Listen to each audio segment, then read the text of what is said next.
wait till you get to book 4 or 5. Absolutely not. Sometimes the presentation seems real hoity-toity.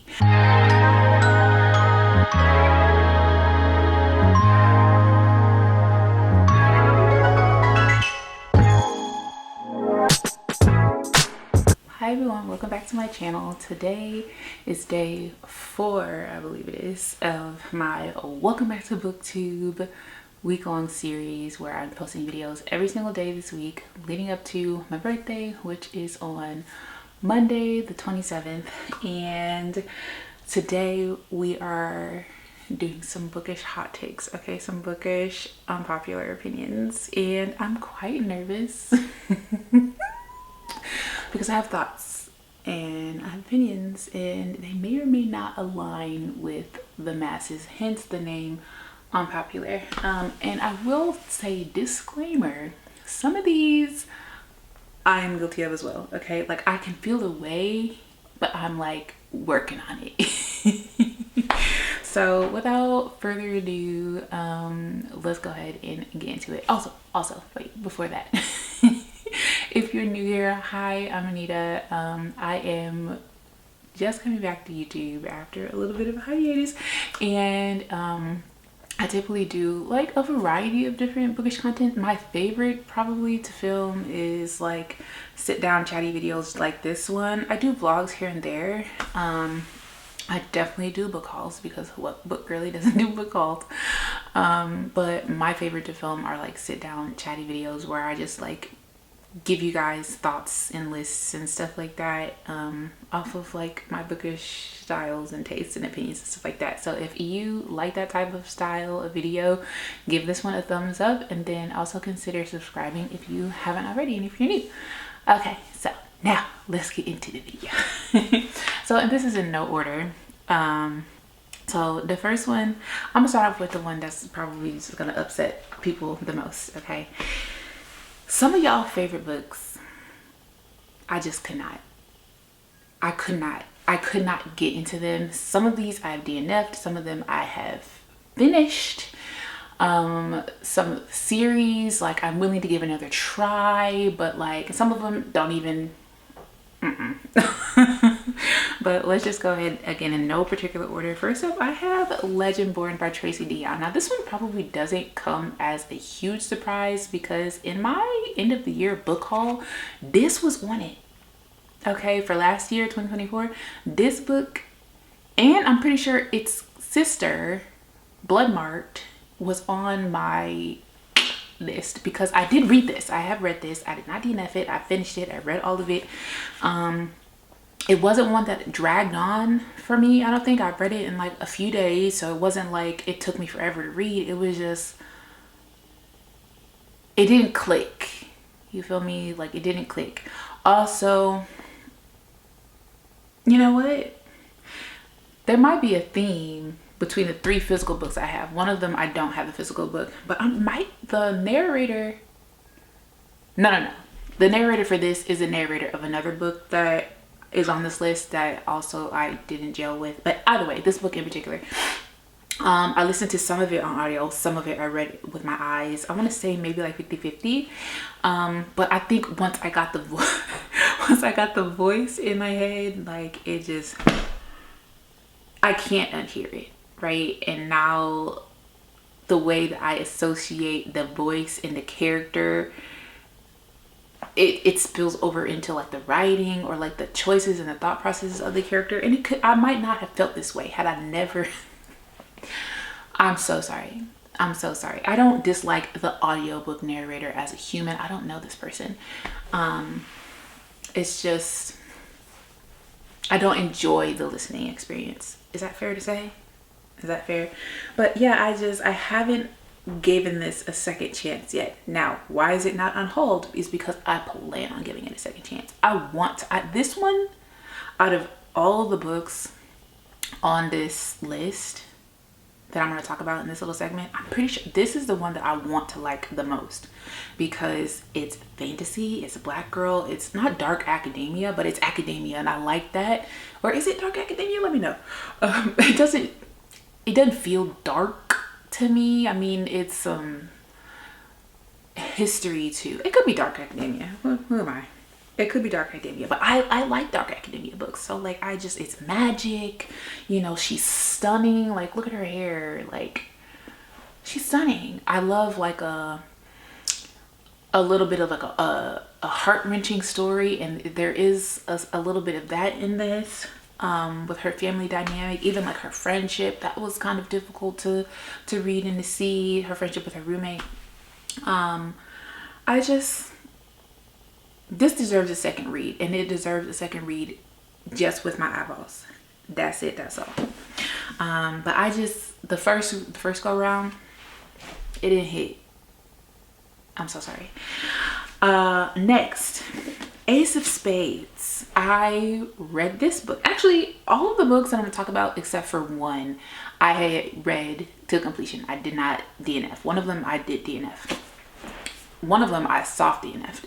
But yes, this one I did read to completion. I read this with my eyeballs. I don't think I read this on audio. If I did, it was just barely. I read most of this with my eyes, and it was so hyped. Like, I don't think the book itself, it wasn't like a terrible book by any means. I think I ended up rating this like either a 2 or a 2.5. And I'm definitely in the minority for this one. The female main character, I did not like her character. I think I received her the way she was meant to be received, but I did not like her. I did not like reading about her. I did not like reading her thought process. The only thing I did like was her relationship with the girl, but if you read the book, can't really like that too much either, you know what I mean? So like, I think something about the end, or the twist at the end, that really was off-putting to me. And then also kind of like, this book was definitely more hyped by this author, but her second book, or the book that came after this, I don't know if this is her first book or not, but the book that came after this, I was just watching a video of Chocolate Covered Page. I started that book, Where Sleeping Girls Lie. I started it. I DNF'd it.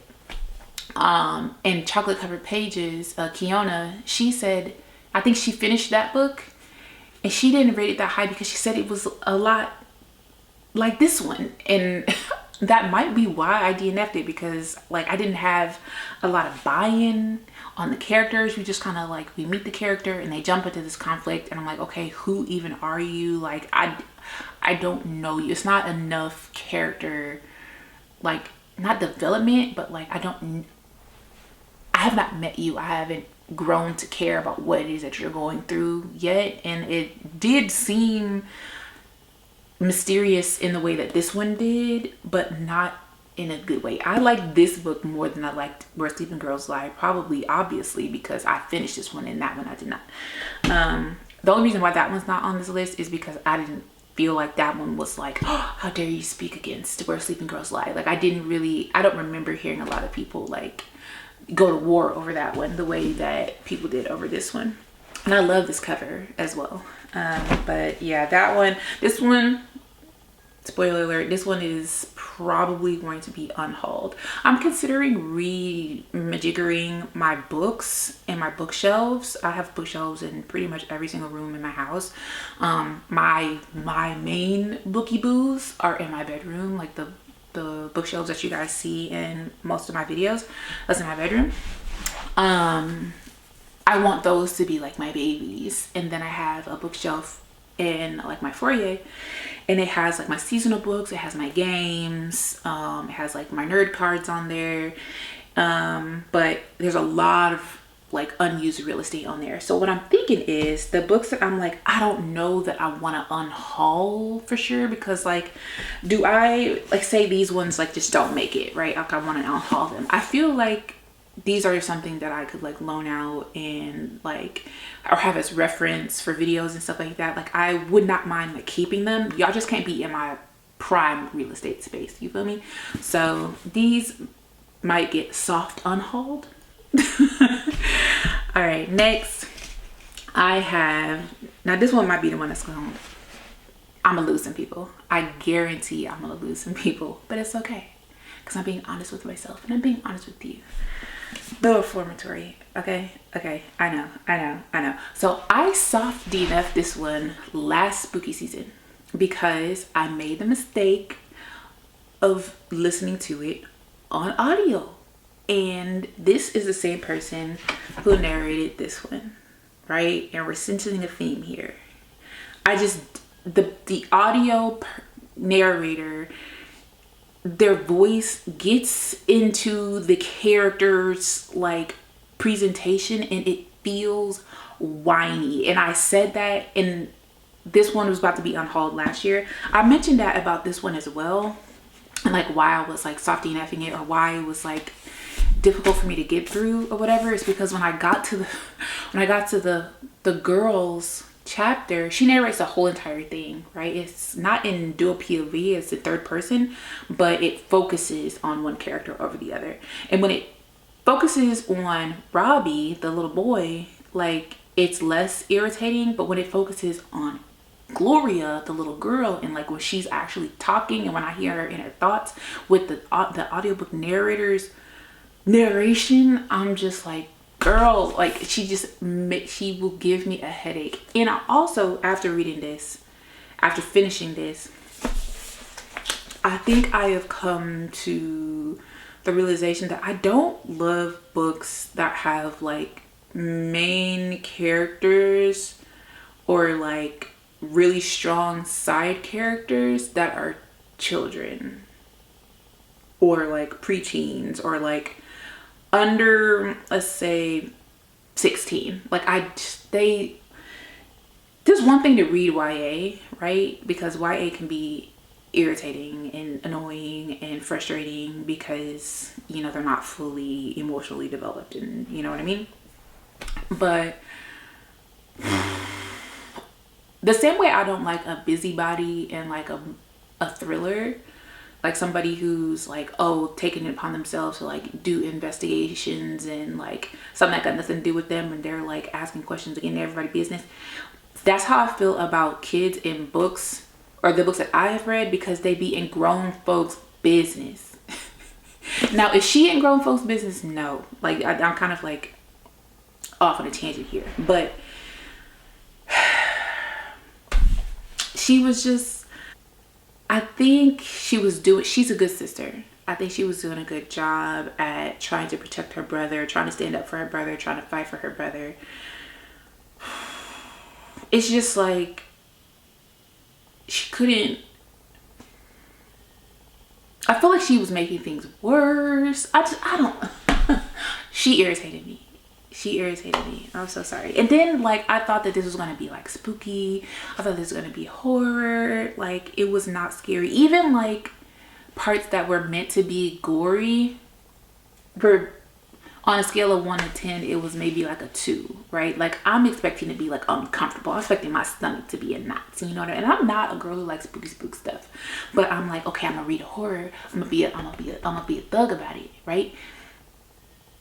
There are just ghosts in this, and the ghosts are, again, on a scale of 1 to 10, there are 2 on the scary level, if they even get there, you know what I mean? It's like real quick, and it's fine, but like this left something to be I know it left something to be desired. Now, is there an incredible message?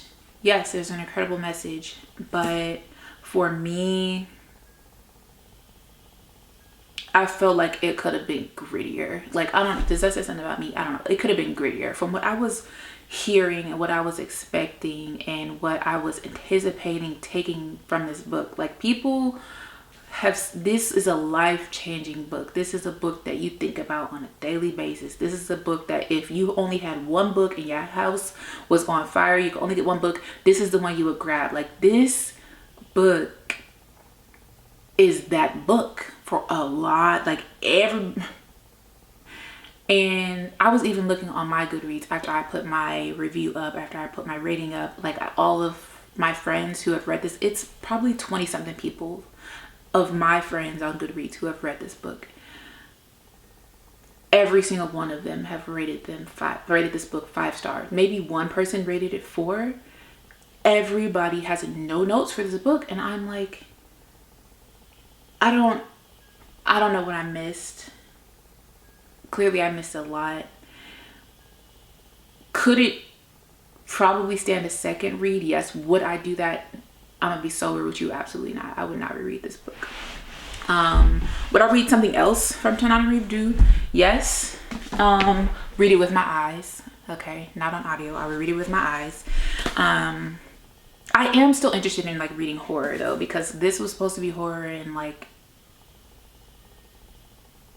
it would it's not a bad book. I would still recommend it. I would still recommend it if it's been on your shelf, if you've had interest. Like the curiosity is real, and like it's valid, and like I don't think you will feel like you just wasted your life. I don't feel like I wasted my life reading it. I don't feel like, dang, I could have read something else. Like I don't feel like that at all.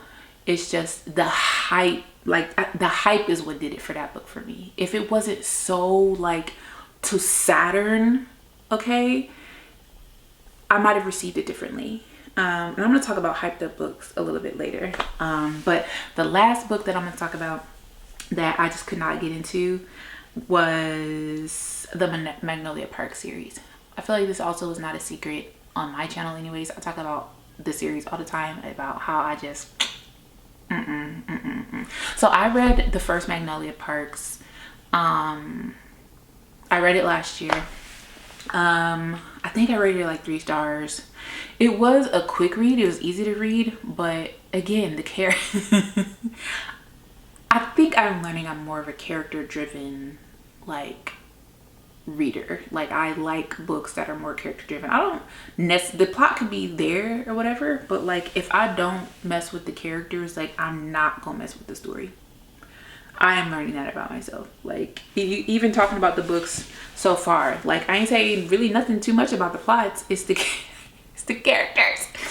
And Magnolia Parks, baby, ain't never a character in that entire I read the first Magnolia Parks, and I started Daisy Hates. I think I got 50%, maybe even a little bit more than 50% done with Daisy Hates, and I just couldn't.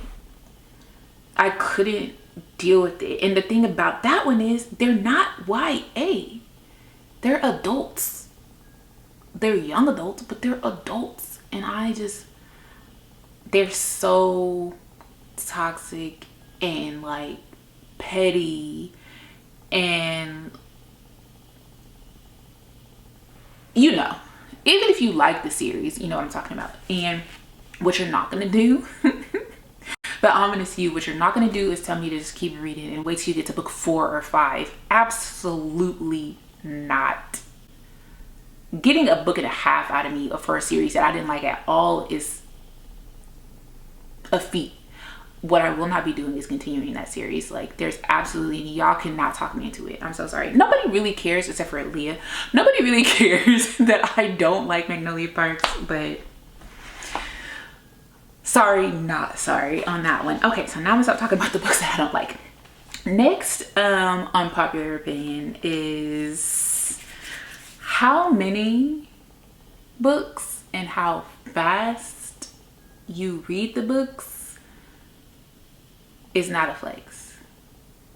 Now, I don't know if people are like meaning for it to be a flex, but sometimes I feel like it is. Like, it depends. It depends on the corner of the internet you're on. You know what I mean? Like sometimes people, when you do like your reading wrap-ups, I even do this in my wrap-ups. I'm like, I read this many books this month, and it's just, so you know how many books. Like literally just now, I'm like, okay, I have 4 series or 4 books that I'm going to talk about. Like it's just quantitative data, right?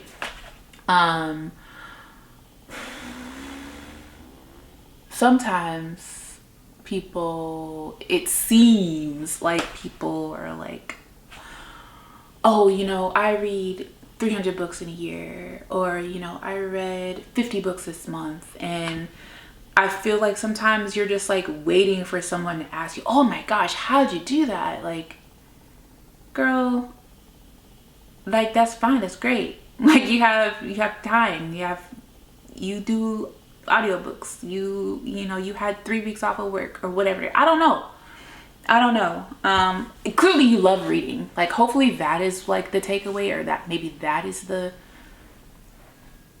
message of, you know, these numbers or whatever. Is like, you just love reading, you don't do nothing else. That's me as well. Like, that's my number one hobby. When I have like free time and I want to have a needed time, like, that is my go-to. I go to the bookstore, I have my reading, like, I get it.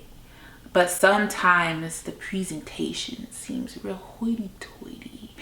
Now, how fast you read the books, sometimes it just be the quality, the quality of the book. It's unputdownable. Now, that one I feel like more times than not, I don't really see that as like someone being hoity-toity. It's like, oh, I read this book in a day. That just means the book was fantastic and it was a page turner. Like, I love that. I love those. But I don't know, it depends. It depends on the delivery. Sometimes I'm just like, boo, calm down. Okay. I'm getting real snarky, y'all. Okay. Number 3. Now, this is one that I'm guilty of as well. I've been doing better lately. Well, when I've been doing these, but at the beginning, girl, I was just making up stuff. TBR is low-key, heavy on the low-key, need to die. Like, who sticks to their TBR? Oh wait, like nobody sticks to Richie. Actually, I know one person, Steph. That's her name. Steph Loves Books. She's on a hiatus from YouTube as well. She's been gone for a few months, but she I'm not flipping y'all off, I'm sorry. She has a TBR game that she plays. It's Disney Villainous, like she customized it, and she plays that game and she picks, I don't know, maybe like between like 10 and 15 books a month to, you know, as prompts for the game, and then she does a wrap up the next month and she reads all the books. Like, and she very seldom has like additional books on top of the TBR. Like, she sticks to that TBR. And I'm just like, dang, girl, like, props. Like, that is really impressive. That's really impressive to only read the books that you picked for your TBR. Nothing more, nothing less. Like, impressive. Now, me, I used to, when I first got to YouTube and I was like, oh, TBRs are everything, da da da. I said, okay, I read average 10 books a month. I'm gonna pick 10 books for my TBR. And then I learned what mood reading was, and I was like, okay, I'm only reading maybe 3, 4, 5 of these books that I picked, and I still read 10 books. It's just other books. So now when I do my TBR, I will estimate how many books I think I might have time or bandwidth to want to read that month, and I will pick half of those.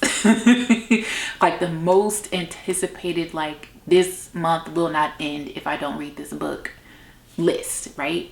And then the other ones, I'll just read, I know, at my leisure, like regularly. I'll just pick, you know, random books as I see fit. But like the top like 4, that's my TBR.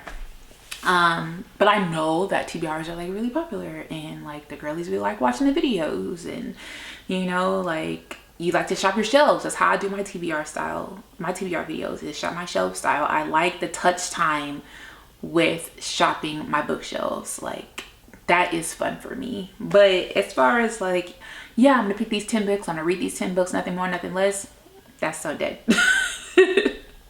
All right, so my number 4 bookish hot take, unpopular opinion is I love chaotic looking bookshelves. I'm trying to think when my bookshelf look chaotic. So I guess my old bookshelves when I was in this house, and then my bookshelves from, excuse me, last year when I lived in Texas, they looked chaotic, but there was a rhyme or reason, I guess, to them, because they were by genre and by in alphabetical order by author's last name.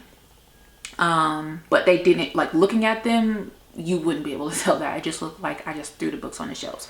But I think I like an even more chaotic looking bookshelf. Like, oh gosh, there's some girlies on Bookstagram who had like the lady, I really don't remember her name, I'm so sorry. If you know her name, leave it in the comments down below. But she's black lady. She's normally wears her hair is natural. She's got a big poof. She's really pretty. She's a really pretty smile, and she hammers she hammers the books. Or she'll throw her books. She's like, how hard I hammer the book is how much I recommend the book. And I think lately she's been reading, or she's really been talking about the Hunger Games. I cannot remember her name, I'm so sorry. But the way her bookshelves look, love. Like, they're crazy looking. Not crazy looking, but like it just looks like you just put the books on the shelves. Also, I think, no, she makes hers organized. And there's another lady, I couldn't even begin to tell you because I don't watch her content too much because she reads a lot of thrillers and I don't. But she's also a black lady. She has straight hair. Is her name like Joelle or something? She's on Bookstagram as well. She purposely make her bookshelves look like, you know, the books are sideways and like different heights and stuff. She does not keep authors together. She doesn't keep series together. She don't make it colorful. Speaking of which, I hate rainbow bookshelves personally. Like, I would never do that. I'm trying to think, like, have I ever seen a rainbow bookshelf and I was like, ooh, I love the way that looks. Like, you're the exception. And no, I haven't. Like, I don't like rainbow bookshelves at all. I think for some reason, like, it's a different type of chaos, right? Like the one lady that I was talking about just now who like purposely splits up her authors and her series and stuff like that. Like, that looks like a book lover. You know what I mean? Like, I don't have time to put the books where they go. Like, as long as they're on the shelves, because I just need space for all of my books and all of the stuff. That, I think I like that. Like, I'm crazy in love with books. That's why I like that. The rainbow, I'm like, I don't have words. Like, I don't have words. Maybe it's because, no, I don't know. I do not know. If you don't like rainbow bookshelves, please articulate it in the comments and I will freaking pin it. Okay, I'll pin the comment because my little peeper, I just can't articulate what I don't like about rainbow bookshelves. And it can't be because, oh, how do you know where anything is? Because that's not it. Like, I could go in there and make my bookshelves haphazard all the time and like have no rhyme or reason whatsoever, and I would love that. But I would not like a rainbow bookshelf. I don't know, maybe it like throws off like the vibe of the room or like the decor of the room generally, you know what I mean? I don't know. Help me out, y'all. Okay, next I have something that I used to do and I do not do this anymore because I realized like how not useful or how not helpful it is. Stop rating DNFs 1 star. You didn't finish. You don't know that the overall quality of the book, the overall storytelling of the book, the growth of the character, you don't know because you didn't finish. Now, you can leave your review, my opinion. It's fine to leave a review about, you can say DNF at such and such %, and this is why, right? But you're hurting the author. Like, no matter what, like, the author put in that hard work, you know, they tried their best, this is their baby, there are people who love this book, people who sometimes, like, they might not have all the time in the world to read all of the reviews, right? They just want to go look at the quick star rating or overall star rating, and they're gonna, you know, base the rate. It will help them make the decision of whether or not they might be interested in reading that book. But if a large majority of people, or maybe not a large majority, but if all the 1 stars are from people who didn't even finish the dang on book, I think you're doing the author and the readers a disservice by talking about the quality of something that you actually didn't finish, like in that quantifiable way. If you want, like, still leave your review, but I think it's really I think it's hurtful to leave a 1 star on something that you didn't even finish, even especially if it's like DNF at 10%, 1 star, because I didn't like the way, for example, Legendborn. Okay, I finished this book. It wasn't a DNF, but for example, I got the audiobook. I didn't like the audiobook narrator. She sounds whiny. DNF at 55 pages, at page 55.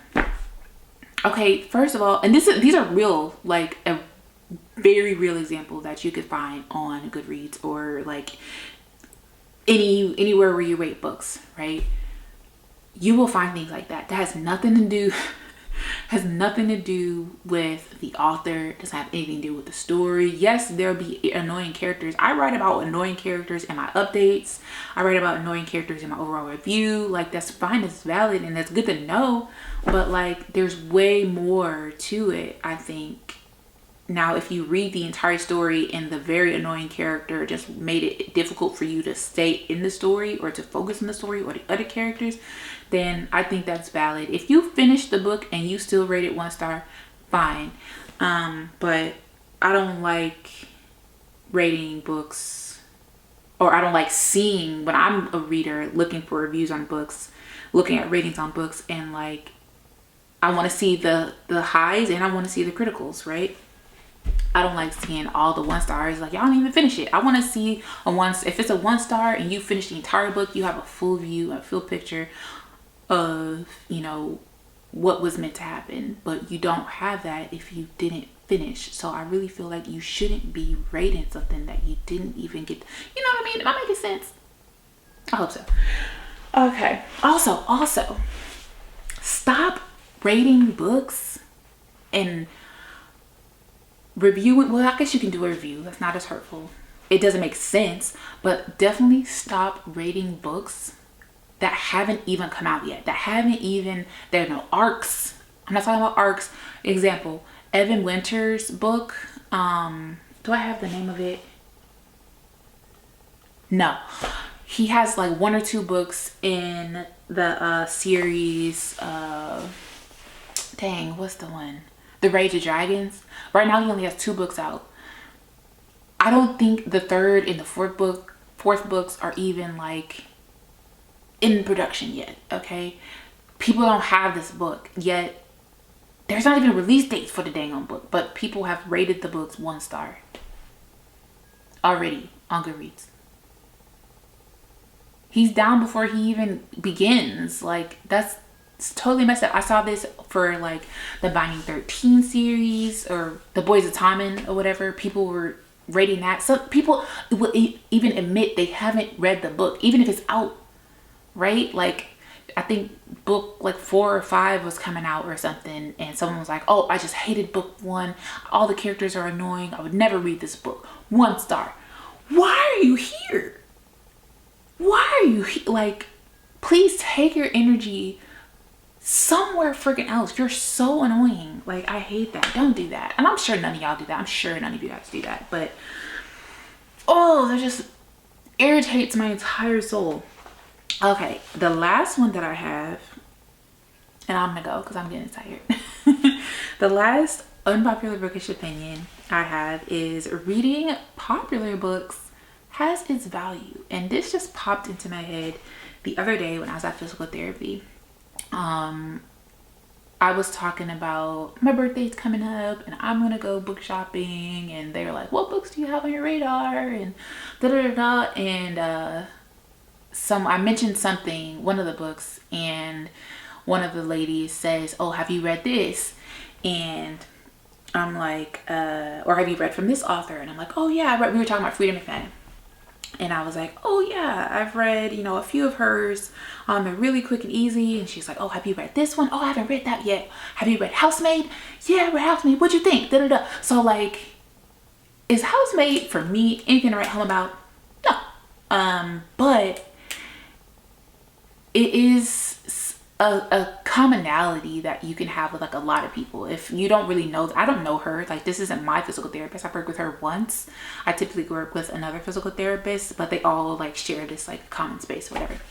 So it's something to like bond over. And if you are like a bookish introvert like me, you will yap to anybody about books given the opportunity. And it's nice when, you know, you can say, oh, I've read One Dark Window, Two Twisted Crowns. I've read, you know, Freida McFadden, or, you know, Legendborn. Like, whether you love the book or not, is like, you can still talk about the story. You can talk about what you liked and what you didn't like, or whatever. And like, okay, if you read this and you didn't really like it, what would you think about this book? You know what I mean? Like, it's just, it gets the conversation going. And I like that. Like, I like bonding with people that, again, like, we don't live in two different areas or whatever, but like two different walks of life essentially. But like, books put us together, if that makes sense. Like, we have like shared common ground or whatever. And I think sometimes if you're reading like nothing but niche books, nothing but like, you know, oh, I've never heard anyone talk about this. Like, I like reading those as well, because your opinion isn't getting skewed. You're not getting like sucked into the hype and like expecting this like 90-star review, this 90-star book, because everybody else has hyped it up. Like, you just want to go into something fresh and clean and like have this like private reading experience, right? But then sometimes, like, I realized when I was at the physical therapy that I really enjoyed like getting to have conversations with people about like super popular books. Like, I guess I don't have book talk, but the ones that are like, if you go to the store and it's like a book talk section, I'm like, I really want those book talk sections to like go away. But to be fair, like, those are the books that if you run into anybody who says that they're a reader, like, they might have read those, and you can talk about those. And if you want to socialize, you want to talk about books, like, it might be something nice. Definitely still have like your nobody's ever talked about this section, so that you can have something to recommend, you know. But I liked realizing like, hey, I don't read Freida McFadden frequently. I've only read those 2 books of Rachel Gillig. I still haven't read her 3rd book, but like, it got the conversation going, right? And I thought that was really nice to socialize and build a commonality about books. So those are all of my bookish unpopular opinions that I have right now. I'm sure there's more. If you have any unpopular bookish opinions, I would be so curious to know. Leave them down in the comments. If you share in any of these with me, definitely let me know that I'm not on an island all of my own. Okay, someone is feeling me right now. If you like this style of video, give it a thumbs up, and whenever I come up with more, I will do a part 2. I got you. If you have not already subscribed, please consider doing so before moving on. Other than that, I will see you guys in my next video. Bye.